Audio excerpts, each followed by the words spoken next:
The Galaxy S8 may be the best smartphone that Samsung has ever made, but this is not the fastest smartphone as I still face occasional lags and memory refreshes during my review period. This is the Galaxy C9 Pro, which is literally the first smartphone that Samsung has installed 6GB of RAM on it.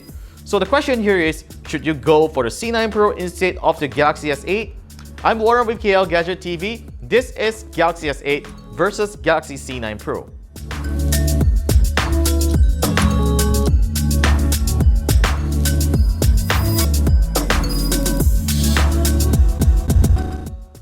First, you've got to admit that the S8 is the obvious winner when it comes to design and aesthetic. Not only it has a much compact body than the C9 Pro due to the infinity display, it is also a lot lighter to hold than the C9 Pro. However, that doesn't mean the latter isn't a premium looking device, and for those who hate fingerprints on the chassis, you will definitely appreciate the C9 Pro's less slippery metal unibody.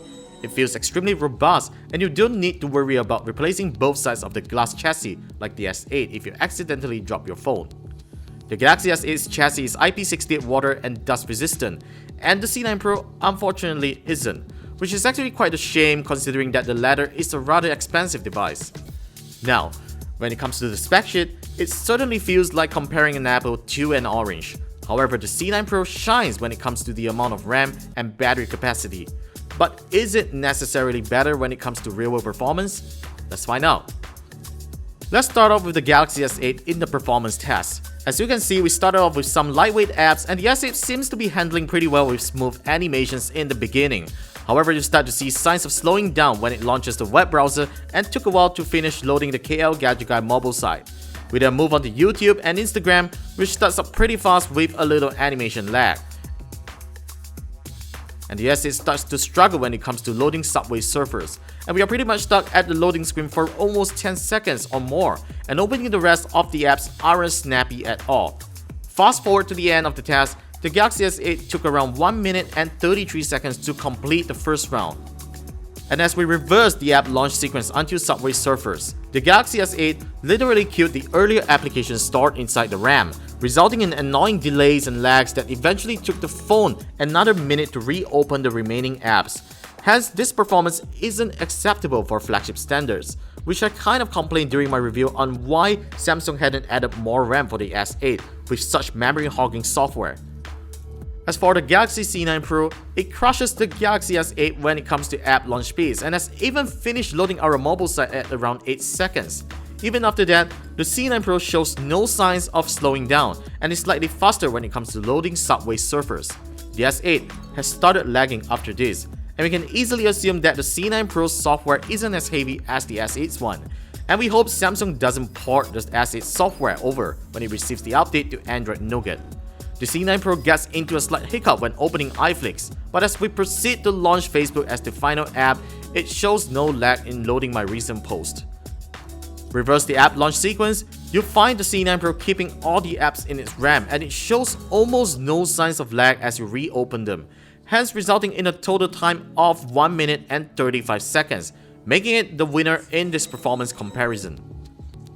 Moving on to the camera comparison, the Galaxy S8 bested the C9 Pro in every aspect of image quality with support for 4K video recording. However, both the C9 Pro's main and front cameras take 60MP stills, which is a lot higher than the S8's 12MP main and 8MP front camera. The additional resolution is rather useful for cropping photos, and the C9 Pro's main camera already takes pretty decent photos with good lighting, and it isn't too noticeable between the S8 when it comes to color reproduction. But when it comes to low light, the Galaxy S8 is undeniably the better candidate. Battery life. An interesting subject between these two devices. While most of you may think that the Galaxy S8 will suffer worse battery life than the C9 Pro due to the smaller battery, you will be surprised on the results. We performed 2 tests on both devices, which comprises of a 30-minute Full HD video playback test and recording a time-lapse for 20 minutes with both devices fully charged. The S8 screen resolution is set to Full HD+ to be fair in this comparison. Brightness and media volume is set to 70% on both devices. And at the end of the day, the Galaxy S8 produces very close results with the C9 Pro, which explains why you don't necessarily get better battery life despite a bigger battery capacity on the C9 Pro, as the S8 uses a more efficient processor and has a slightly smaller display. In conclusion, the Galaxy C9 Pro is the obvious winner here when it comes to smartphone performance. You're also saving over 1,000 ringgit if you can do without the S8's Infinity display, higher quality cameras, Samsung Pay, and other software features.